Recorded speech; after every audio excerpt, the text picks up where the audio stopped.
Bapak, Ibu, dan saudara-saudara yang dikasihi Yesus Kristus, salam sehat. Berjumpa kembali dalam Renungan Harian bersama saya, Esther Solihin dari GKI Kebonjati, Bandung. Renungan Harian hari ini saya beri judul Count on Me. Judul yang saya ambil dari sebuah lagu yang dinyanyikan oleh penyanyi pop beberapa tahun yang lalu, Bruno Mars. Nanti Bapak Ibu cari sendiri di YouTube judul lagu tersebut ya. Tetapi sebelumnya saya akan membacakan firman Tuhan yang diambilkan dari kitab Lukas pasal 5 ayat 33 sampai dengan yang ke-39. Dan saya akan membacakan hanya ayat 33 dan 34. Demikian firman Tuhan. Orang-orang Farisi itu berkata pula kepada Yesus, murid-murid Yohanes sering berpuasa dan sembahyang. Demikian juga murid-murid orang Farisi. Tetapi murid-muridmu makan dan minum. Jawab Yesus kepada mereka, dapatkah sahabat mempelai laki-laki disuruh berpuasa sedang mempelai itu bersama mereka? Nah, Bapak Ibu yang dikasihi oleh Tuhan Yesus Kristus, kalau kita mendengar syair dari lagu Count on Me dari Bruno Mars, meskipun bukan lagu rohani, tetapi lagu ini ternyata bisa juga loh berbicara tentang pribadi Yesus. Beberapa bagian lagu ini berkata demikian, kalau kamu pernah mengalami saat jalan hidup kamu terasa gelap, maka aku akan datang dan menerangi jalanmu. Saat kamu terkadang lupa bahwa aku ada, maka aku akan datang dan mengingatkan kamu bahwa aku ada. Lalu lagu ini juga mau berbicara bahwa aku menyediakan bahuku untukmu ketika engkau lelah, ketika engkau ingin menangis. Dan aku tidak akan pernah berkata kepadamu, selamat tinggal, atau aku tidak pernah akan meninggalkan engkau. Karena aku adalah teman yang dapat kamu andalkan. Bapak Ibu yang dikasihi oleh Tuhan Yesus Kristus, lagu ini ingin bercerita sebetulnya tentang bagaimana persahabatan. Tetapi kalau kemudian kita mengkaitkan beberapa kalimat syair dari lagu ini dengan pribadi Yesus, maka lagu ini sebenarnya punya syair yang sangat indah.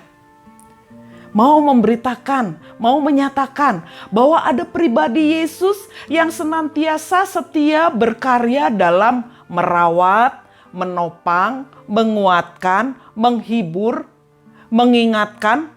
Pokoknya pribadi yang mau terlibat dalam seluruh persoalan hidup kita. Perikop yang kita baca hari ini adalah perikop yang hendak menyatakan bahwa Yesus ada dan senantiasa dirasakan kehadirannya dan menempati tempat yang utama dalam kehidupan umat beriman. Perikop kita pada hari ini memang berbicara tentang cara pandang ahli Taurat terhadap Tuhan dan cara pandang Yesus. Bagi ahli Taurat, maka Allah adalah Tuhan yang jauh, yang dapat menjadi dekat saat mereka berpuasa dan tepat waktu pada saat mereka harus berdoa. Orang Yahudi, Bapak Ibu sekalian, memang taat berpuasa. Mereka akan membedaki wajah mereka dengan bedak sehingga wajah mereka menjadi putih, dan dengan demikian orang tahu bahwa mereka sedang berpuasa. Lalu mereka akan memberitahukan kepada orang-orang di sekitar mereka bahwa mereka telah melakukan Taurat dengan baik. Saat jam berdoa tiba, maka sekalipun mereka ada di jalanan, mereka akan berhenti sejenak dan melakukan ritual doa. Ahli Taurat kemudian membandingkan sikap hidup dan gaya ketaatan mereka dengan sikap dan gaya para murid Yesus dan gaya hidup Yesus. Perikop sebelumnya menceritakan bagaimana Yesus dan para murid makan dan minum dengan Lewi pemungut cukai. Tentu saja tindakan Yesus ini membuat kening para ahli Taurat berkerut dan membuat mereka menggerutu serta menganggap Yesus dengan sikapnya yang mau makan dan minum dengan Lewi si pemungut cukai yang dianggap sebagai orang berdosa itu menentang Taurat. Bagi Yesus, Bapak Ibu sekalian, para ahli Taurat ini sepertinya taat. Tapi nyatanya banyak dari mereka dan bahkan orang-orang Yahudi yang sepertinya taat, tetapi mereka hanya melakukan ritual saja tanpa makna. Yesus hendak mengubah cara pandang Yahudi yang hanya mementingkan ritual tanpa makna ini. Bagi Yesus, ritual bukannya tidak penting. Ritual itu baik. Tetapi yang lebih penting adalah bagaimana kehadiran Tuhan dalam hidup seseorang mempengaruhi pribadi orang tersebut. Kehadiran Allah yang menempati pusat dalam diri seseorang tidak diukur dari ketaatan pada Taurat.